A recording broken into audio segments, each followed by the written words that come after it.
Baik, perkenalkan nama saya Alfandi Ngede, NIM 20150011, mata kuliah Biologi Sel dan Molekuler.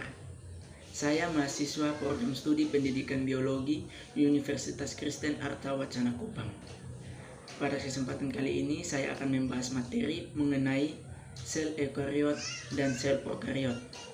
Ya, jadi teman-teman, di sini kami akan membahas mengenai pengertian dari apa itu sel eukariot, apa itu sel prokariot, ciri-ciri dari sel prokariot, sel eukariot, dan membahas juga mengenai struktur dari sel eukariot dan sel prokariot, dan apa saja perbedaan dari sel prokariot dan sel eukariot.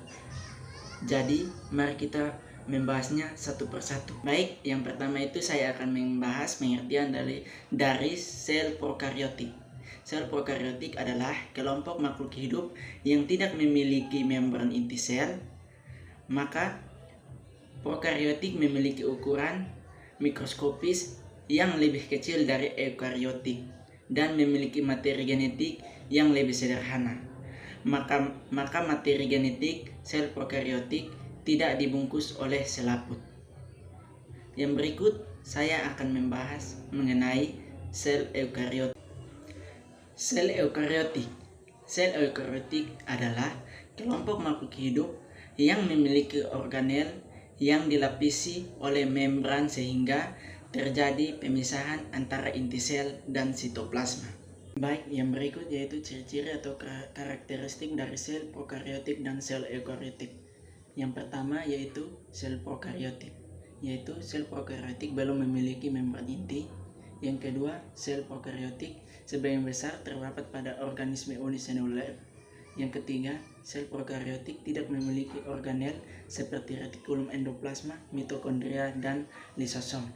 Dan yang terakhir, materi genetik atau DNA menggumpal sebagai nukleus di tengah-tengah sitoplasma.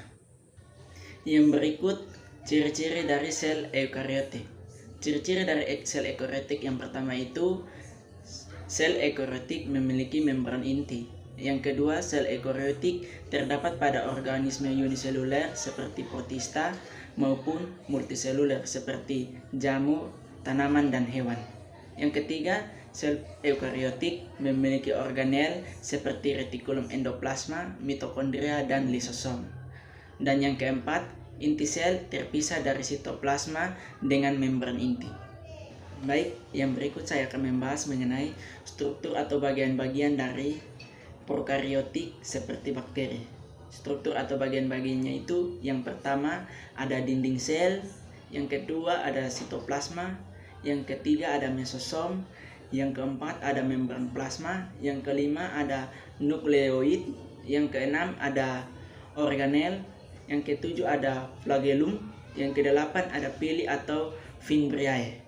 Baik, yang berikut yaitu struktur dari sel eukariotik. Yang pertama, membran inti sel. Yang kedua yaitu memiliki retikulum endoplasma. Yang ketiga, mitokondria. Yang keempat yaitu terdapat badan Golgi. Yang kelima ada lisosom, dan yang keenam yaitu vakuola. Ya, jadi di sini dapat saya simpulkan dari sel prokariotik dan sel eukariotik. Jadi kesimpulannya yaitu sel prokariotik adalah sel yang bersel satu atau tunggal, yaitu tidak mengandung inti dan tidak diselubungi membran inti. Dan yang berikut sel eukariotik yaitu sel yang bersel lebih dari satu atau banyak, di mana diselubungi membran inti dan mengandung inti sel. Sekian materi dari saya.